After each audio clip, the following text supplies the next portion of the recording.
O my God! என்ன ஒரு அழகுங்க! அப்பப்பப்பப்பப்பப்பா! Oh my God! Oh my God! Oh my God! எல்பியோட ஒன் ஆஃப் த க்யூட்டஸ்ட் பிக்சருங்க. அப்பா அவ்வளோ அழகாக வைக்கப்படுறாங்க. Are we ready for this? What shall we name her அப்படின்னு சொல்லியிருக்காங்க. நாங்கள் தயார் தான், நீங்கள் என்ன பேர் வச்சாலும் இவங்களுக்கு அழகியே அப்படிங்கிற அந்த பாடல் தான் எனக்கு மனசில் தோணுச்சு. ஹலோ வியூவர்ஸ், நாங்களுடைய லக்ஷ்மி, நீங்கள் பார்த்துருக்க 0 லக்ஷ்மி. உண்மையுமே ஒரு சீனில் விஜய் வந்து காவேரியை இந்த வைக்கப்படுறதெல்லாம் அப்படிங்கிற மாதிரி ஒரு சீன் வரும், பார்த்துருக்கீங்களா? நினைவு இருக்குன்னு நினைக்கிறேன், பார்த்துருப்பீங்க. ஸோ அந்த ஒரு பாயிண்ட்டு தான் இந்த பிக் பார்க்கும்போது எனக்கு தோணுச்சு. ஏன்னா காவேரி, லக்ஷ்மி பிரியா ரெண்டு பேருமே ரொம்ப ஒரு போல்டான பொண்ணாகவே நம்ம அதிகம் பார்த்துருக்கோம்.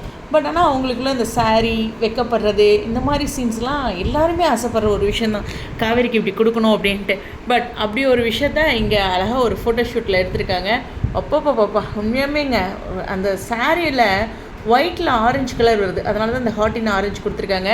ஸோ நீங்கள் என்ன பேர் வைப்பீங்க இதுக்கு? ஸோ சொல்லுங்கள், அவங்களும் வைக்கலாம் அப்படின்னு கேட்குறாங்க. ஃபர்ஸ்ட் எனக்கு தோணுது அழகியே. உங்களுடைய கருத்துக்கள் ஸ்டேடியோ.